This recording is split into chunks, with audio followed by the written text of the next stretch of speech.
Hello everyone, very good afternoon to all of you. तो शुरू करते हैं आज का हमारा अगला लेक्चर। तो प्रीवियस लेक्चर के अंदर हमने जो आपकी बैलेंस बॉन्ड थ्योरी थी उसके जो बेसिक एजम्पशंस हैं, ठीक है, जिन जिन पॉइंट्स के ऊपर वो डिपेंड करती है उनके बारे में हमने स्टडी किया था। तो आज जो हम करेंगे that will be our application part of this valence bond theory. तो आज हम करेंगे एप्लीकेशन करेंगे हम बैलेंस बॉन्ड थ्योरी की, ठीक है, the application of valence bond theory, applications of, ठीक है, बैलेंस बॉन्ड थ्योरी बीबीटी, ठीक है। इसकी जो आपकी एप्लीकेशंस होंगी इनके बारे में हम करेंगे। तो इस थ्योरी के अकॉर्डिंगली, ठीक है, बैलेंस बॉन्ड थ्योरी जो है इसका यूज़ करके हम जो आपकी मैग्नेटिक मूवमेंट होती है कि आपका कोई कम्प्लेक्स जो है आपके पास वो उसके अंदर अनपेड इलेक्ट्रॉन है या नहीं है, दैट इज़ जो पैरामैग्नेटिक है या फिर आपके पास डायमैग्नेटिक है, इसके बारे में जो है हम इस थ्योरी का यूज़ करके बताएंगे। और इसके साथ जो है हम यहाँ पे किसी भी कंपाउंड जो होगा उसकी हाइब्रिडाइजेशन क्या होगी उसके बारे में हम पढ़ेंगे, ठीक है। तो मैग्नेटिक मोमेंट आपके पास और जो कोऑर्डिनेशन नंबर होता है किसी मेटल एटम का या फिर कैटायन का, ठीक है, it will decide the hybridization and geometry of the complex, ठीक है। तो मैग्नेटिक मोमेंट और हमारी जो है आपके पास जो कोऑर्डिनेशन नंबर होगा वो आपके पास हाइब्रिडाइजेशन और ज्योमेट्री जो है कम्प्लेक्स की वो डिसाइड करेगा। तो दैट मीन्स कि magnetic moment, coordination number, hybridization और ज्योमेट्री जो है वो आपस में they are related to one another, ठीक है। तो अगर हमें मैग्नेटिक मोमेंट की नॉलेज होगी, ठीक है, तो डेफिनेटली जो है हमें बहुत ज़्यादा हेल्प मिलेगी in finding out the nature of ligands and type of complexes, ठीक है। तो लेट अस टेक एग्जांपल।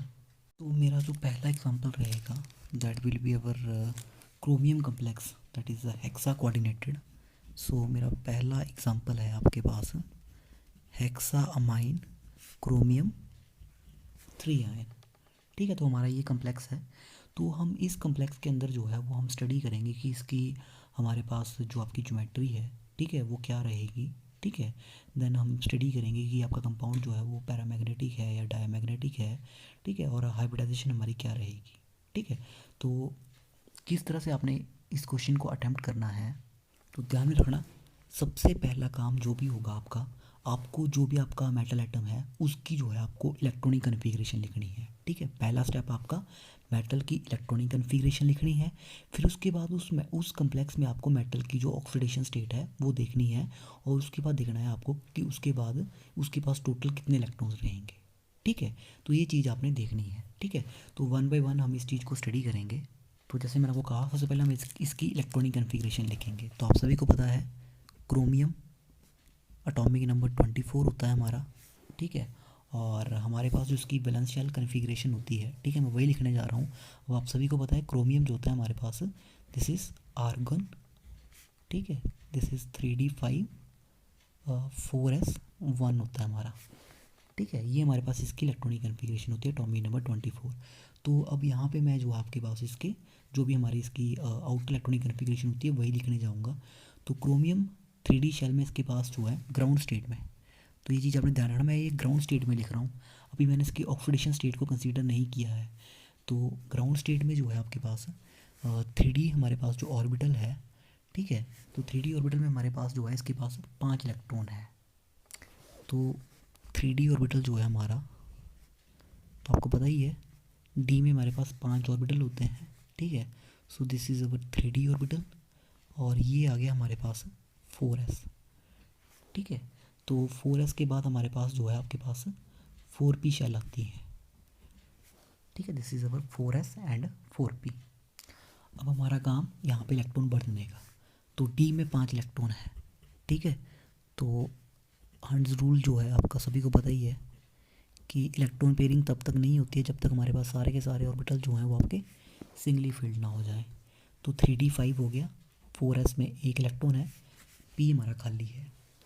अब जो है अब मैं लिखूँगा यहाँ पे क्रोमियम की जो ऑक्सीडेशन स्टेट है दैट इज़ योर +3, ठीक है, क्रोमियम +3, ठीक है। अब हमारा क्रोमियम +3 आयन आ गया। तो यहाँ पे इसकी जो इलेक्ट्रॉनिक कन्फिग्रेशन बनेगी अब हमारे पास, तो हमारे पास अब आप सभी को पता ही है कि हमने 3 इलेक्ट्रॉन जो है यहाँ से रिमूव करने हैं। तो सबसे पहले S से इलेक्ट्रॉन रिमूव हो जाएगा, ठीक है। एस से रिमूव होगा और उसके बाद बचे हुए हमारे जो है वो डी से जो है हम आपके रिमूव करेंगे। तो एक इलेक्ट्रॉन एस से, दो अभी और निकालने हैं तो दो इलेक्ट्रॉन डी के और निकाल दिए। तो टोटल अब हमारे पास जो है दिस इज़ योर, ये रह गया। तो क्रोमियम 3 मतलब हमारे पास this is your 3D3 configuration, ठीक है, D3 कन्फिग्रेशन हो जाएगी हमारे पास। तो 6 में से हमने 3 इलेक्ट्रॉन जो है आपके कम कर दिए। अब हमने क्या करना है, अब आपके पास हमने according to valence bond theory अब हमने कम्प्लेक्स बनाना है आपका, that is your chromium hexaammine 3, ठीक है। अब हमने ये कम्प्लेक्स बनाना है। तो अब आप यहाँ ध्यान से देखो, nth शेल हमारी जो है वो 4th शेल है, ठीक है। तो n-1 हमारी शेल कौन सी हुई, डी, और डी में हमारे पास जो है ऑलरेडी 2 ऑर्बिटल आपके वैकेंट है, ठीक है। दैट मीन्स हम जो है आपके पास इनर ऑर्बिटल्स का यूज़ करने जा रहे हैं डी का, ठीक है। आउटर की अगर मैं बात करता तो मैं यहाँ पे 4s 4p एंड 4d लिखता है यहाँ पे, ठीक है, 4d ऑर्बिटल्स। तो मैंने जो आपको बताया था inner and outer orbital complex, तो इनर हमारे पास कब आएगा, जैसे आपकी 4th शेल है तो 4th से हम पीछे वाली शेल में जा रहे हैं, दैट इज़ 3d शेल, ठीक है, 3 शेल में जा रहे हैं। तो ये आपके इनर ऑर्बिटल कम्प्लेक्सेस आएंगे। और जब मैं आउटर की बात करूँगा तो हमारे पास क्या होगा, 4d आएगा यहाँ पे, ठीक है। तो in the formation of this complex that is your hexaamine chromium 3, हमारे पास यहाँ पे क्या होगा कि ये जो 3D ऑर्बिटल्स हैं यहाँ पे हमारे, ठीक है। अब आप देख सकते हैं वैलेंस बॉन्ड थ्योरी को यहाँ पे आप अप्लाई करो, ठीक है। अगर मैं यहाँ पे वैलेंस बॉन्ड थ्योरी को अप्लाई करता हूँ तो जो उसका पहला पोस्टुलेट है कि इन दी फॉर्मेशन ऑफ, जब भी आपका कोई मेटल और लिगेंड के बीच में कोऑर्डिनेट बॉन्ड बनेगा, तो जितने भी कोऑर्डिनेट बॉन्ड बनेंगे उतने वो तभी बनेंगे अगर मेटल के पास उतने वैकेंट ऑर्बिटल हों, ठीक है। तो आप देख सकते हैं मेटल के पास यहाँ पे, क्योंकि हमारे पास 6 अमोनिया है, दैट मीन्स हमारे पास क्रोमियम के 6 बॉन्ड बनेंगे विद अमोनिया, ठीक है। तो 6 कोऑर्डिनेट बॉन्ड तभी बनेंगे अगर हमारे पास जो है आपके पास 6 अमोनिया मोलिक्यूल आए। पहले 6 अमोनिया मोलिक्यूल आएंगे जहाँ जिनके पास जो है वो एक एक लोन पेयर ऑफ इलेक्ट्रॉन होगा, और हमारे पास जो है वो क्रोमियम के पास जो है वो 6 वैकेंट ऑर्बिटल होंगे जहाँ पे ये अपने इलेक्ट्रॉन पेयर जो है वो उनको डोनेट करेंगे। तो आप यहाँ आसानी से दे सकते हैं 6 हमारे पास ऑर्बिटल अवेलेबल हैं, 2 डी के हैं, 1 एस का है, 3 पी के हैं, ठीक है। तो यहाँ पे मेरे पास 6 अमोनिया मोलिक्यूल आएंगे। तो this is your ammonia, this is your ammonia, ठीक है। तो again this is your ammonia molecule, ठीक है, ये आपका अमोनिया हो गया, this is your ammonia, this is your ammonia. तो ये 6 अमोनिया मोलिक्यूल हमारे पास अवेलेबल हैं, ठीक है। और मेटल के पास भी हमारे पास 6 वैकेंट ऑर्बिटल जो हैं वो अवेलेबल हैं, जो हमारा पहला पोस्टुलेट है। तो वो अमोनिया क्या करेगा, अपना इलेक्ट्रॉन पेयर जो है वो डोनेट करेगा। तो ये पहला अमोनिया यहाँ पे डोनेट करेगा, तो डैट मीन्स 2 इलेक्ट्रॉन देगा, ठीक है। तो यहीं पे मैंने आपकी 2 इलेक्ट्रॉन लगा दिए, ठीक है। अब दूसरा अमोनिया जो है ये 2 इलेक्ट्रॉन देगा, ठीक है, ये यहाँ पे मैंने इस तरह से लगा दिए। तो मैंने ये क्रॉस जो लगा रहा हूँ, ये जो आपके पास इलेक्ट्रॉन्स है ये क्रोमियम मेटल के इलेक्ट्रॉन्स हैं, ठीक है। तो इनको डिस्टिंग्विश करने के लिए मैं इस तरह से क्रॉस लगा रहा हूँ कि ये 2 इलेक्ट्रॉन्स जो हैं वो आपको अमोनिया ने दिए हैं। सिमिलरली यहाँ पे भी आपको अमोनिया 2 इलेक्ट्रॉन देगा, ठीक है। देन अमोनिया 4p जो आपके अवेलेबल ऑर्बिटल्स हैं, ठीक है, यहाँ पे जो है आपके पास अमोनिया 2 इलेक्ट्रॉन्स जो हैं सभी ऑर्बिटल्स के अंदर देगा, ठीक है। तो आप देख सकते हैं हमारे पास क्या हुआ, 6 अमोनिया मोलिक्यूल आए, ठीक है, जिनके पास एक एक इलेक्ट्रॉन पेयर था। तो उन्होंने जो है अपना इलेक्ट्रॉन पेयर जो है वो डोनेट किया मेटल के एम्प्टी ऑर्बिटल्स में।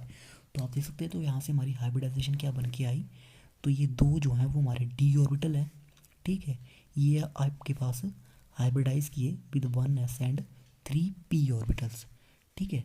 तो ये जो हमारी हाइब्रिडाइजेशन हुई, दिस इज़ योर, कौन सी हाइब्रिडाइजेशन है ये, डी, ठीक है। तो ये ध्यान में रखना है आपने, हाइब्रिडाइजेशन कौन सी है। सबसे पहले हमारे यूज़ हुए डी के, तो डी के कितने यूज़ हुए, 2, एक एस है और ये 3 हमारे पी हैं। तो this is your D2sp3 hybridization, ठीक है। तो ये चीज़ आपने ध्यान में रखनी है। हाइब्रिडाइजेशन क्या है हमारे पास, D2sp3 है, और आप देख सकते हैं यहाँ पे हमारे पास 3 अनपेयर्ड इलेक्ट्रॉन है। So this complex is paramagnetic, ठीक है, ये कम्प्लेक्स आपका पैरामैग्नेटिक है। और हमारे पास क्या है, हाइब्रिडाइजेशन इज़ D2sp3, ठीक है। तो D2sp3 जब होगी हमारे पास तो ज्योमेट्री विल बी ऑक्टाहेड्रल, ठीक है, ऑक्टाहेड्रल ज्योमेट्री होगी हमारे पास, ठीक है। और कम्प्लेक्स कैसा है हमारा, complex is your inner orbital complex. This is your inner orbital complex. तो ये आपको क्वेश्चन जो है एग्ज़ाम में इस तरह से आएगा कि discuss the shape of hexaamine chromium 3 on the basis of valence bond theory. तो आपको लिखना है कि क्रोमियम जो है सबसे पहले उसका हमारे पास जो इलेक्ट्रॉनिक कन्फिग्रेशन होती है वो ये होती है, ठीक है। तो +3 ऑक्सीडेशन स्टेट बनेगी हमारे पास जब ये 3 इलेक्ट्रॉन लूज़ करेगा, 1 from 4s and 2 from 3d orbitals, ठीक है। और उस in the formation of this complex तो हमारे पास 6 अमोनिया जो है वो अपने इलेक्ट्रॉन पेयर डोनेट करेंगे to the vacant orbitals of the metal, ठीक है, जो हाइब्रिड ऑर्बिटल्स होंगे मेटल के। और वहाँ से जो है हमारे पास हाइब्रिडाइजेशन बन के आएगी और कम्प्लेक्स बन के आएगा हमारे पास जो भी ज्योमेट्री होगी। एंड हमारे पास मैग्नेटिक मूवमेंट जो है हम इस कम्प्लेक्स की बता सकते हैं कि पैरामैग्नेटिक है या आपका डायमैग्नेटिक है। तो अब सेकंड केस लिखते हैं। इंटरेस्टिंग केस है आपके पास ये, ठीक है। दैट इज़ जो मेरा सेकंड कम्प्लेक्स है यहाँ पे मैं जिसको यूज़ करने जा रहा हूँ, दैट इज़ योर हेक्सामाइन कोबाल्ट 3। तो अगेन वही सब चीज़ें कि सेंट्रल एटम हमारा कोबाल्ट है, ठीक है। तो कोबाल्ट की जो वैलेंस शेल हमारे पास कन्फिग्रेशन होती है, this is argon 3d7 4s2। तो एटॉमिक नंबर जो हमारा कोबाल्ट का होता है दैट इज़ अवर 27, ठीक है, एटॉमिक नंबर 27। तो पहला काम हमारा क्या है, सबसे पहले हमने लिखना है कोबाल्ट की हमने ग्राउंड स्टेट इलेक्ट्रॉनिक कन्फिग्रेशन लिखनी है, ठीक है। तो कोबाल्ट, तो these are your 3d orbitals, ठीक है। तो ये आ गए हमारे कोबाल्ट के 3d ऑर्बिटल्स, ये हमारे पास कोबाल्ट का 4s आ गया and these are our 3 4p orbitals, ठीक है। तो 3d में 7 इलेक्ट्रॉन है, 4s में 2 हैं, तो दीज आर अवर 2 इलेक्ट्रॉन्स, ठीक है, इन 4s ऑर्बिटल। और 3d में आपने 7 भरने हैं। पहले आपने सभी में एक एक भरना है जितने भी आपके ऑर्बिटल हैं, ठीक है, सभी ऑर्बिटल्स में एक एक इलेक्ट्रॉन। उसके बाद जो है आपने नेक्स्ट इलेक्ट्रॉन भरने हैं। तो 7 हैं, 5 आगे, this is our 6 and this is our 7, ठीक है। तो ऐसा नहीं करना कि आपने ये इलेक्ट्रॉन यहाँ पे फिल कर देना है, ठीक है, क्योंकि आप सभी ने पढ़ा ही होगा हर्ट्ज़ रूल ऑफ मैक्सिमम, जो हमारे पास हर्ट्ज़ रूल रहता है कि आपके पास इलेक्ट्रॉन पेयरिंग तब तक नहीं होगी जब तक हमारे पास सारे के सारे इलेक्ट्रॉन्स जो हैं वो पहले सिंगली फिल्ड ना हो हमारे पास। तो अब सेकंड जो हमारे पास है, नेक्स्ट मैं लिखूँगा यहाँ पे, तो कोबाल्ट की ऑक्सीडेशन स्टेट है 3, तो कोबाल्ट +3 आयन। तो कोबाल्ट +3 आयन कब बनेगा, जब मैं 3 इलेक्ट्रॉन रिमूव करूँगा, 2 s के 1 3d का, ठीक है। सो मेरे पास this is 3d, this is 4s and this is your 4p, ठीक है। तो अब करना क्या है, s के 2 इलेक्ट्रॉन रिमूव कर दिए मैंने, तो s से तो कोई इलेक्ट्रॉन नहीं रहा, ठीक है। 3d से भी एक निकलेगा, ठीक है, तभी हमारे पास +3 बनेगा। तो मतलब हमारे पास cobalt 3 means we have 3d6 configuration. तो 3d6 मतलब 6 इलेक्ट्रॉन भरने हैं। तो पहले सभी में, जैसे मैंने आपको कहा, सभी में एक एक इलेक्ट्रॉन, 5 छेमा जो है यहाँ पे आएगा, ठीक है। तो अब ऐसा नहीं करना कि यहाँ से इस इलेक्ट्रॉन को निकाल दिया, ये वाला ऐसा रख के रखा, ठीक है। तो आपने हर्ट्ज़ रूल का ही यूज़ करना है अभी तक। अब लास्ट में जो है हमारे पास थर्ड पे हम क्या करेंगे, जो आपका कम्प्लेक्स है उसको बनाएंगे। तो कम्प्लेक्स है हमारा कोबाल्ट हेक्सामाइन, ठीक है, विद 3 पॉजिटिव चार्ज। तो ये कम्प्लेक्स कब बनेगा आपके पास, दिस कम्प्लेक्स इज़ फॉर्म्ड जब आपके पास जो 6 अमोनिया मोलिक्यूल होंगे, ठीक है, जब वो अपने इलेक्ट्रॉन पेयर जो है वो आपको जो डोनेट करेंगे टू दी मेटल ऑर्बिटल, ठीक है। तो अब यहाँ पे आप देख सकते हैं, अब बहुत इंटरेस्टिंग केस है आपके लिए ये वाला, ठीक है। अब देखो आप क्या सोच रहे हैं कि यहाँ पे अमोनिया जो है अब क्या करेगा, एस में इलेक्ट्रॉन देगा क्योंकि एस वैकेंट है, 4p वैकेंट है, डी तो इस टाइम पे फील्ड है क्योंकि डी में एक एक इलेक्ट्रॉन सभी में है, डी में कोई भी वैकेंट ऑर्बिटल नहीं है। तो दैट मीन्स अब ये करेगा अपने पास जो आउटर ऑर्बिटल्स हैं दैट इज़ 4d उसको यूज़ करेगा, ठीक है। तो यहाँ पे ऐसा बिल्कुल भी नहीं होता है। तो ये चीज़ ध्यान रखना, जो कोबाल्ट हेक्सामाइन कम्प्लेक्स है यहाँ पे ऐसा बिल्कुल भी नहीं होता है। तो जो फर्स्ट असम्पशन मैंने आपको बताई थी कि मेटल जो है जितने उसको कोऑर्डिनेट बॉन्ड बनाने हैं उतने वो आपके पास वैकेंट ऑर्बिटल जो है वो अवेलेबल करेगा। तो यहाँ पे कैसे बनाएगा वैकेंट ऑर्बिटल, तो यहाँ पे जो है आपके पास इलेक्ट्रॉन्स जो होते हैं वो पेयर अप हो जाते हैं। क्या हो जाएंगे आपके इलेक्ट्रॉन्स, पेयर अप, ठीक है, पेयरिंग हो जाएगी हमारे पास, ठीक है। पेयरिंग मीन्स कि ये जो इलेक्ट्रॉन्स हैं वो आगे आगे इस तरह से पेयर होते जाएंगे, ठीक है, सिंगल नहीं रहेंगे, अब ये पेयर में रहेंगे, ठीक है। अब हमारे पास क्या हुआ, ये जो दो ऑर्बिटल्स हैं, ठीक है, ये अब अवेलेबल हो गए। अब यहाँ पे जो है आपके पास अमोनिया जो है अब ये वेकेंट हो गए, तो दैट मीन्स अमोनिया जो है अपने इलेक्ट्रॉन पेयर इन ऑर्बिटल्स के अंदर जो है वो डोनेट कर सकता है।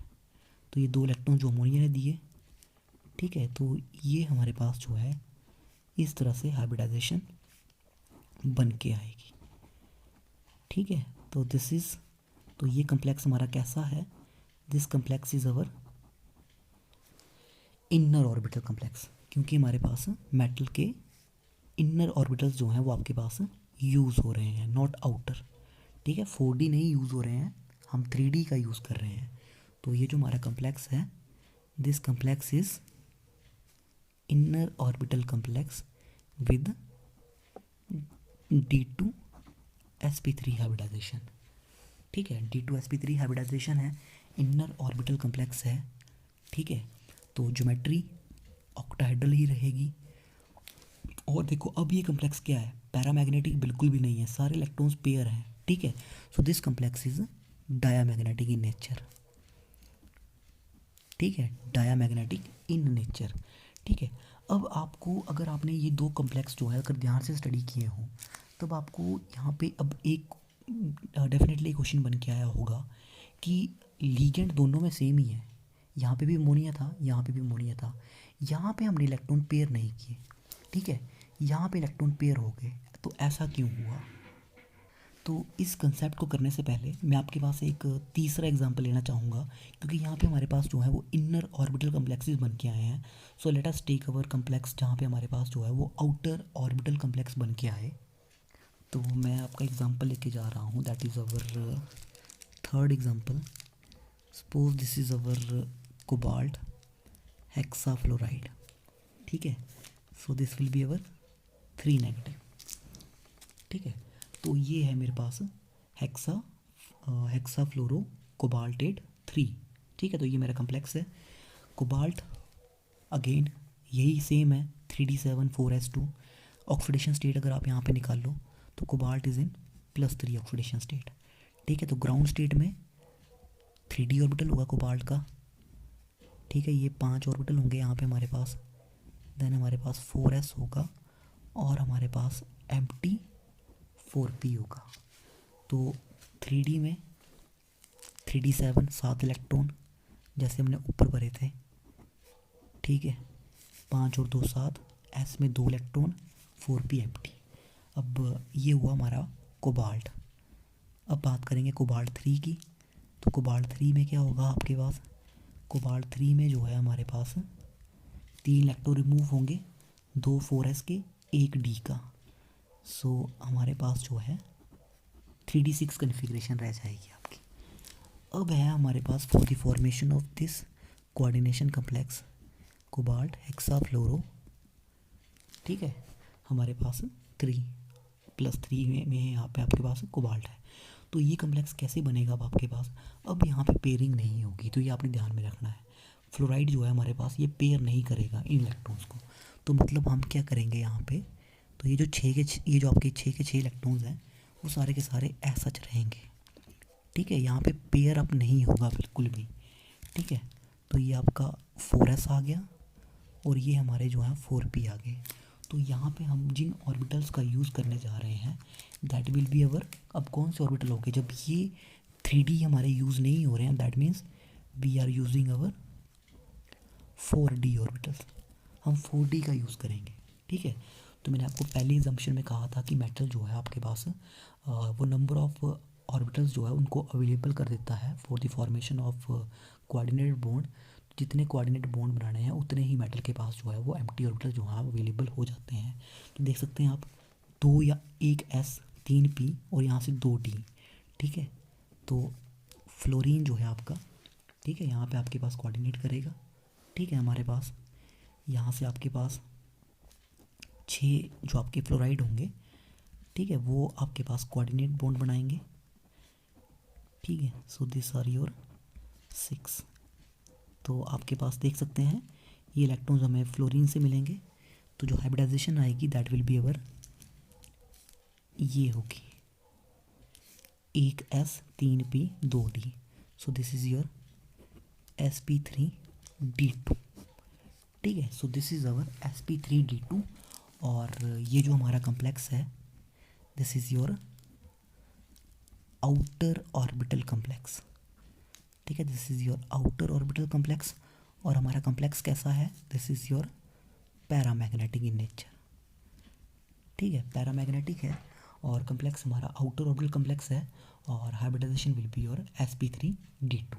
ठीक है, और ज्योमेट्री कैसी है, geometry is your sp3d2 means octahedral geometry. No, अब हम चलते हैं उस क्वेश्चन की ओर जो मैंने आपको अभी थोड़ी देर पहले पूछा था कि कुछ कम्प्लेक्सेस में हमारे जो लीगेंड है वो आपके पास इलेक्ट्रॉन्स को पेयर कर रहे हैं, कुछ आपके लीगेंड जो पेयर नहीं कर रहे हैं। दैट मीन्स हमें यहाँ से क्या पता लग रहा है कि इन कम्प्लेक्सेस के अंदर हमारे पास जो लीगेंड्स हैं वो दो तरह के हो रहे हैं। ठीक है, तो मतलब जब भी आपके जो है ये जो कम्प्लेक्सेस हैं हमारे, चाहे वो इनर ऑर्बिटल कम्प्लेक्सेस हैं या फिर आपके पास आउटर ऑर्बिटल कम्प्लेक्सेस हैं, यहाँ पे जो हमारे लीगेंड यूज़ हो रहे हैं वो दो तरह के हैं। ठीक है, एक जो आपके लीगेंड्स हैं, जो हम लीगेंड्स होंगे आपके यहाँ पे, एक है आपके पास जिनको हम बोलते हैं स्ट्रॉन्ग फील्ड लीगेंड्स। ठीक है, one is your strong field ligands. ठीक है, तो पहले होते हैं हमारे पास स्ट्रॉन्ग फील्ड लीगेंड्स या फिर इनको हम स्ट्रॉन्ग लीगेंड्स बोलते हैं। तो ये ऐसे लीगेंड होते हैं, ठीक है, these are the ligands which will pair up the electrons. ठीक है, ये क्या करेंगे आप, ऐसे ligands which can pair up electrons. ठीक है, ये इलेक्ट्रॉन्स को पेयर अप कर देंगे। ठीक है, जैसे मैंने यहाँ पे किया था, ये इलेक्ट्रॉन्स जो हैं सारे के सारे पेयर हो गए थे। ठीक है, जोड़े में आ गए थे सारे के सारे। तो जो आपके पास लीगेंड इलेक्ट्रॉन्स को पेयर अप करने पे मजबूर कर देते हैं, ठीक है, तो उनकी वजह से हमारे पास किस तरह के कम्प्लेक्सेस बने थे, फॉर्मिंग इनर ऑर्बिटल कम्प्लेक्सेस। तो इन्होंने हमारे पास जो है आपके पास इनर ऑर्बिटल कम्प्लेक्सेस बनाए थे, या फिर जिसको हम बोलते हैं आपके लो स्पिन कम्प्लेक्सेस। ठीक है, that is your low spin complexes. ठीक है, तो आप बोल सकते हैं लो स्पिन कम्प्लेक्सेस हमारे कौन बनाएगा, स्ट्रॉन्ग फील्ड लिगेंड। तो ये चीज़ ध्यान में रखनी है, जो हमारे स्ट्रॉन्ग फील्ड लिगेंड होंगे वो आपके पास लो स्पिन कम्प्लेक्सेस बनाएंगे। और सेकेंड टाइप ऑफ कम्प्लेक्सेस जो हैं हमारे पास जो बनेंगे, ठीक है, that will be form from our weak field ligands, जिनको हम बोलते हैं आपके वीक फील्ड लिगेंड्स। ठीक है, तो ऐसे ligand which can not pair up electrons, which can not pair up electrons, जो इलेक्ट्रॉन्स को पेयर अप नहीं कर सकते हैं। और इनके जो कम्प्लेक्सेस होंगे, ठीक है, they will form outer orbital complexes.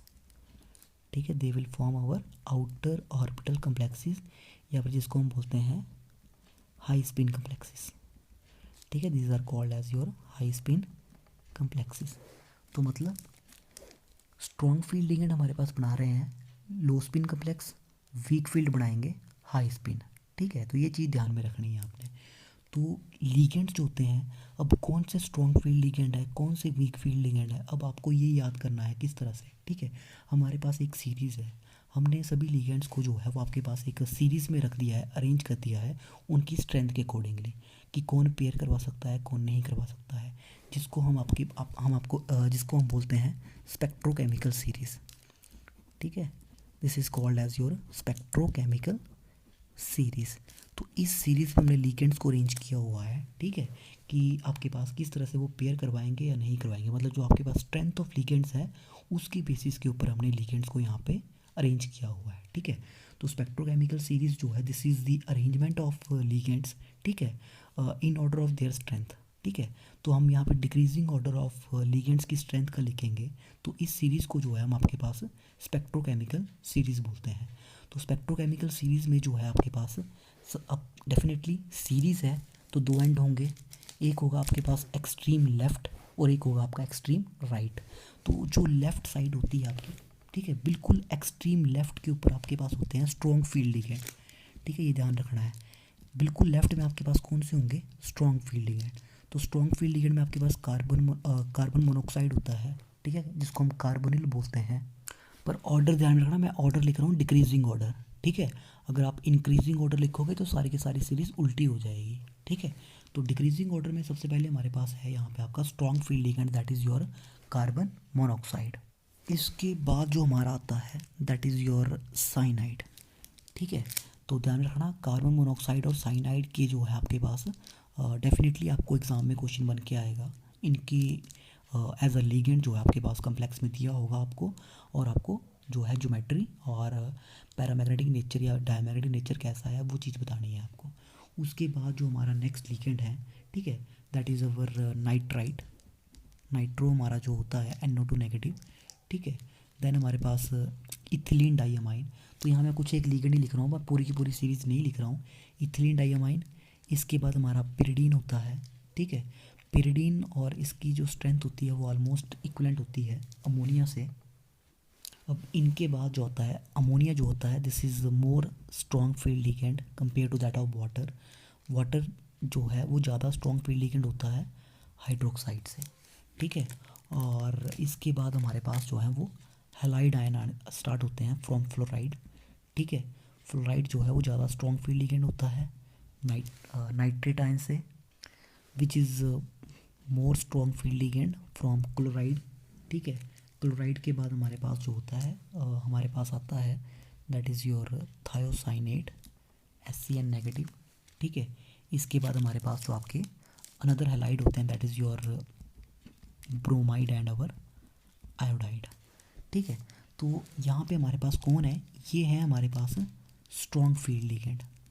तो मैं डायरेक्टली लिख रहा हूँ these are strong ligands. Strong field ligand बोल दो या आप स्ट्रॉन्ग लिगेंड बोल सकते हो। तो यूजुअली हम इनके लिए स्ट्रॉन्ग लिगेंड और वीक लिगेंड का बार बार यूज़ करेंगे। तो स्ट्रॉन्ग लिगेंड है आपके कार्बन मोनोऑक्साइड। ठीक है, ये डिक्रीजिंग ऑर्डर है आपके पास। ठीक है, और ब्रोमाइड एंड आयोडाइड जो होंगे ये आपके these are your weak field.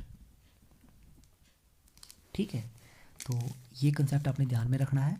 अब डेफिनेटली आप सोच रहे होंगे कि जो दो कम्प्लेक्सेस हैं अमोनिया दोनों में था, एक में इसने पेयर अप नहीं किया। ठीक है, यहाँ पे पेयर अप नहीं हुआ, यहाँ पे पेयर अप हुआ, ऐसा क्यों हुआ। ठीक है, इस क्वेश्चन का आंसर दूंगा मैं जब हम आपके पास क्रिस्टल फील्ड थ्योरी चैप्टर जो है उसको स्टडी करेंगे। ठीक है, क्रिस्टल फील्ड थ्योरी चैप्टर के अंदर मैं इसी क्वेश्चन का आपके पास एग्जांपल दूंगा। ठीक है, वहाँ से हम इस चीज़ को एक्सप्लेन करेंगे कि क्यों यहाँ पे एक कम्प्लेक्स में जो है आपके पास पेयरिंग हुई अमोनिया के साथ और दूसरे में पेयरिंग नहीं हुई। ठीक है, तो अब आपने ध्यान में रखना है जहाँ जहाँ जिन भी कम्प्लेक्सेस में आपके स्ट्रॉन्ग फील्ड लिगेंड होंगे वहाँ पे आपने पेयरिंग करनी है, जहाँ पे वीक फील्ड लिगेंड होंगे वहाँ पे आपने पेयरिंग बिल्कुल भी नहीं करनी है। तो ये एक कम्प्लेक्सेस लिखे मैंने 3 आपके, ये थे आपके पास ऑक्टाहेड्रल ज्योमेट्री के अंदर। सिमिलरली अब मैं आपका एक लास्ट एग्जांपल लिखूंगा यहाँ पे, that will be our tetrahedral, जहाँ पे मैं आपके पास कोऑर्डिनेशन नंबर जो है वो 4 होगा। ठीक है, अब हम कोऑर्डिनेशन नंबर 4 का एग्जांपल लेके चलते हैं। सपोज मेरे पास कम्प्लेक्स है निकल टेट्राकार्बोनिल। ठीक है, निकल टेट्राकार्बोनिल। अब ये भी ध्यान में रखना है क्योंकि आपके सिलेबस में मेंशन किया गया है valence bond theory, inner and outer orbital complexes of chromium. उसके बाद है आपका आयरन, कोबाल्ट, निकल और कॉपर। ठीक है, तो जिसके मेंशन किए गए हैं आपने वही पढ़ने हैं। ठीक है, तो निकल टेट्राकार्बोनिल, तो निकल जो है आप सभी को पता है एटॉमिक नंबर इसका 28 होता है, और जो इसकी जो है आपके पास जो इलेक्ट्रॉनिक कन्फिग्रेशन होती है हमारे पास वैलेंस शेल में, this is our 3d8 4s2। ठीक है, तो दिस इज़ अवर 3d, ये हमारा 3d ऑर्बिटल है। ठीक है, तो ये हमारा 4s है और 4p जो है हमारा वैकेंट होगा। डी में है आपके पास 8 इलेक्ट्रॉन्स। तो चलो पहले डी में 8 इलेक्ट्रॉन भरते हैं और एस में हम 2 इलेक्ट्रॉन भरेंगे। तो पहले सभी में एक एक, ठीक है, 5 हो गए, 6, 7 और 8। ठीक है, 9। सेकंड काम, find out the oxidation state. ठीक है, अब देखो निकल की यहाँ पे ऑक्सीडेशन स्टेट क्या है, कार्बोनिल न्यूट्रल लिगेंड है। ठीक है, डेफिनेटली ऑक्सीडेशन स्टेट 0 होगी, तो निकल जो है इसकी ऑक्सीडेशन स्टेट यहाँ पे क्या है, 0 है। ठीक है, तो निकल 0 है। ठीक है, दिस इज निकल इज इन 0 ऑक्सीडेशन स्टेट। अब हमारे पास क्या है, लिगेंड कैसा है, कार्बन मोनोऑक्साइड। ठीक है, कार्बन मोनोऑक्साइड मैंने को कहा क्या कहा था कैसा लिगेंड होता है, this is your strong field ligand, ये है आपका स्ट्रॉन्ग फील्ड लिगेंड। तो स्ट्रॉन्ग फील्ड लिगेंड क्या करते हैं आपके पास, पेयरिंग करते हैं इलेक्ट्रॉन्स की। तो डेफिनेटली मतलब हमारे पास क्या होगा, जो इलेक्ट्रॉन्स आपके पास एस ऑर्बिटल के अंदर हैं ये सारे के सारे पेयर अप हो जाएंगे 3D के अंदर आके। तो हमारे पास क्या बनेगा यहाँ से आपके पास, ठीक है, ये हमारे 3D में आगे 5 ऑर्बिटल, ये एस का आ गया और ये आपका पी का आ गया। तो ये है हमारे पास जो ऑलरेडी इलेक्ट्रॉनिक कन्फिग्रेशन थी इसकी 3D8, ठीक है, 4s2। तो अब s के इलेक्ट्रॉन्स जो हैं वो पेयर अप हो जाएंगे। पहला यहाँ पे आएगा तो यहाँ पे आ गया, पेयर हो गया। अब दूसरा इलेक्ट्रॉन यहाँ पे आ जाएगा तो ये भी पेयर अप हो गया, ठीक है। अब हमारे पास क्या हुआ, 4s हो गया आपका वैकेंट, 4p भी आपका वैकेंट हो गया। 4 ही बॉन्ड बनाने हैं इसने, 4 ही कोऑर्डिनेट कोवलेंट बॉन्ड बनेंगे। That means in the formation of nickel tetracarbonyl हमें 4 वैकेंट ऑर्बिटल चाहिए। तो मिल गए, एक एस का 3 पी का, ठीक है। तो एक एस का और 3 है हमारे पास पी के, ठीक है। तो these are your carbon monoxide, ठीक है, ये अपने इलेक्ट्रॉन पेयर डोनेट करेंगे, ठीक है। और ये दो दो इलेक्ट्रॉन्स जो हैं जो इन्होंने डोनेट किए, और बाकी आपके सारे के सारे इलेक्ट्रॉन्स यहाँ पे। तो आप देख सकते हैं कि निकल टेट्रा कार्बोनिल जो हमारा है this is sp3 hybridised, sp3 hybridised है। अब आप सभी को पता है कि sp3 हाइब्रिडाइजेशन में टेट्राहेड्रल ज्योमेट्री होती है, और कम्प्लेक्स कैसा है, सारे के सारे इलेक्ट्रॉन्स पेयर अप हैं। तो that means this complex is diamagnetic, ठीक है, this complex is diamagnetic, tetrahedral in nature and hybridization is sp3। तो ये चीज़ जो है आपने एग्जाम ध्यान में रखना है।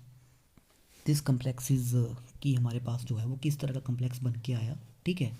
तो लो स्पिन कम्प्लेक्स है हमारे पास, क्योंकि स्ट्रॉन्ग फील्ड लिगेंड इसको बना रहे हैं। तो सिमिलरली अगर हमारे पास हाई स्पिन कम्प्लेक्स बनता, ठीक है, तो हाँ, तो सिंपल है यहाँ पे हमारे पास दिस कम्प्लेक्स जो है this is formed by strong field ligand, ठीक है। तो स्ट्रॉन्ग फील्ड लिगेंड है, पेयरिंग की, और इसी वजह से हमारे पास sp3 हाइब्रिडाइजेशन आई, ठीक है। सम केसेस के अंदर जब आप कम्प्लेक्सेस बनाओगे, ठीक है, जैसे एग्जांपल के तौर के ऊपर अगर मैं कोई ऐसा कम्प्लेक्स लेता जहाँ पे आपके पास निकल जो होता है इसकी कुछ ऑक्सीडेशन स्टेट होती है, जैसे यहाँ पे तो 0 है इसलिए कोई इलेक्ट्रॉन्स हम रिमूव नहीं कर पाए, तो 10 के 10 इलेक्ट्रॉन्स जो है वो डी के अंदर आ गए क्योंकि स्ट्रॉन्ग फील्ड लिगेंड है। बट सपोज इफ़ आई अगर मैं इस यहाँ पे आपके पास निकल टेट्रा साइनाइड लेता, ठीक है, अगर मैं इस कम्प्लेक्स को लेता तो निकल की ऑक्सीडेशन स्टेट +2 आनी थी, और यहाँ से मेरे 2 इलेक्ट्रॉन्स जो है वो डी के रिमूव हो जाने थे। ये दो इलेक्ट्रॉन जो है यहाँ पे नहीं होते, क्योंकि 2 इलेक्ट्रॉन यहाँ हम एस से निकाल देते। तो दैट मीन्स पेयरिंग इसकी होती तो हमारे पास DsP2, ठीक है, तो हमारे पास DsP2 हाइब्रिडाइजेशन आती। और DsP2 जब हाइब्रिडाइजेशन होती है तो आप सबको पता है कि हमारे पास जो ज्योमेट्री होगी that will B square planar, ठीक है, ज्योमेट्री स्क्वायर प्लेनर होगी, कम्प्लेक्स हमारा डायमैग्नेटिक रहेगा, ठीक है। तो ये है आपके पास वैलेंस बॉन्ड थ्योरी, जहाँ पे हम कोऑर्डिनेशन नंबर 4 और 6 के बारे में जो ज्योमेट्रीज़ हैं उनके बारे में हम स्टडी करेंगे, ठीक है, हमने स्टडी किया यहाँ पे। तो होमवर्क मैं आपको सभी को एक होमवर्क देने जा रहा हूँ। तो जैसे कि आप सभी ने जब आपने ट्रांजिशन मेटल कम्प्लेक्सेस स्टडी किए थे, ठीक है, तो वहाँ पे हमारे पास जो है कुछ एक कम्प्लेक्सेस आए थे, जैसे आपके potassium hexacyanoferrate, then sodium nitrochloride था हमारे पास, देन हेक्सामाइन कोबाल्टेट 3 था हमारे पास, देन हेक्सा नाइट्रो कोबाल्ट हमारे पास आयन थे। तो इस तरह के जो भी कम्प्लेक्सेस थे, ठीक है, मैंने आपको वहाँ पे उनके स्ट्रक्चर्स बताए थे और उनकी हाइब्रिडाइजेशन के बारे में बताया था। तो वो जो भी कम्प्लेक्सेस हैं अब आप उन सभी को वैलेंस बॉन्ड थ्योरी के जो है उसके थ्रू करके देखें, ताकि आपको जो है वो आसानी से क्लियर होगा कि वो किस तरह से स्ट्रक्चर्स आपके बन के आए और कैसे आपके पास जो है वो हाइब्रिडाइजेशन कंसेप्ट आया, ठीक है, क्या क्या उनकी हाइब्रिडाइजेशन रहेगी और वो पैरामैग्नेटिक है, डायमैग्नेटिक है, किस तरह से हमने उनके बारे में बताया, ठीक है। मैं यहाँ पे आपके साथ एक छोटा सा एक और एग्ज़ाम्पल लेना चाहूँगा। तो एग्ज़ाम्पल है हमारे पास टेट्रा अमाइन कॉपर 2, ठीक है। तो ये आपका एक कम्प्लेक्स है टेट्रा अमाइन कॉपर 2 कम्प्लेक्स, ठीक है। तो कॉपर 2 3D9 कन्फिग्रेशन होगी, कौन सी कन्फिग्रेशन होगी 3D, ठीक है।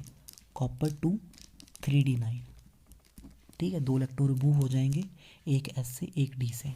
तो दैट मीन्स यहाँ पे क्या होगा, जब 3d ऑर्बिटल हम फिल करेंगे, 4 जो है वो पूरे के पूरे पेयर अप होंगे, ठीक है, 2 इलेक्ट्रॉन्स होंगे, 5वें में 1 इलेक्ट्रॉन होगा, ठीक है। तो आप सभी सोच रहे होंगे कि हाइब्रिडाइजेशन क्या होगी, sp3 होगी, लेकिन ये एक एक्सेप्शनल केस होता है, ये आपने ध्यान में रखना है, this is your exceptional case. जब हम इस कम्प्लेक्स का एक्सरे स्टडी करते हैं तो हमें पता चलता है कि इस कम्प्लेक्स की ज्योमेट्री होती है, इट इज़ नॉट टेट्राहेड्रल, क्योंकि होगा क्या, 4 जो ऑर्बिटल हैं डी के, उनमें 2 इलेक्ट्रॉन होगा, 5वें में सिंगल इलेक्ट्रॉन होगा, that means it should be sp3 हो तो टेट्राहेड्रल ज्योमेट्री होगी। लेकिन ऐसा नहीं होता है, हमारे पास जो ज्योमेट्री होती है इस कम्प्लेक्स की, this is your square planar, ठीक है। तो स्क्वायर प्लेनर कब होगी, व्हेन इट हैव dsp2, ठीक है, जब इसकी हाइब्रिडाइजेशन क्या होगी हमारे पास, dsp2 होगी। तो dsp2 होने के लिए क्या चाहिए कि one of the 3d orbital जो है, जो एक 3d ऑर्बिटल होना चाहिए वो आपके पास वैकेंट होना चाहिए, ठीक है। तो ये कैसे हो सकता है आपके पास, ये आपके पास तब हो सकता है कि अगर जो है आपके पास हम एक इलेक्ट्रॉन जो है, तो ये तब होगा जब हम ये जो एक इलेक्ट्रॉन होगा यहाँ पे डी में, जब हम इसको हम प्रमोट कर देंगे into the one of the 4p orbitals, ठीक है। तो मैं यहाँ पे थोड़ा सा इसके बारे में यहीं पे बना दूंगा। तो यहाँ पे क्या होगा हमारे पास, जैसे आपके 5 ऑर्बिटल होंगे डी सब शेल के, ठीक है, देन हमारे पास 4s होगा और हमारे पास 4p होगा, ठीक है। तो कॉपर 2 में क्या होगा, 9 इलेक्ट्रॉन्स होंगे, ठीक है, 2 2 4 2 6 2 8। तो जो डी में एक इलेक्ट्रॉन होगा उसको हम प्रमोट कर देंगे इनटू दी p ऑर्बिटल्स, ठीक है। तो ये इलेक्ट्रॉन प्रमोट होके 4p में आ जाएगा, ठीक है। तो दैट मीन्स हमारे पास ये जो 4 ऑर्बिटल्स होंगे, ठीक है, these are your dsp2 hybrid orbitals, ठीक है। अब ये इन्वॉल्व होंगे आपके पास in the formation of this complex, ठीक है।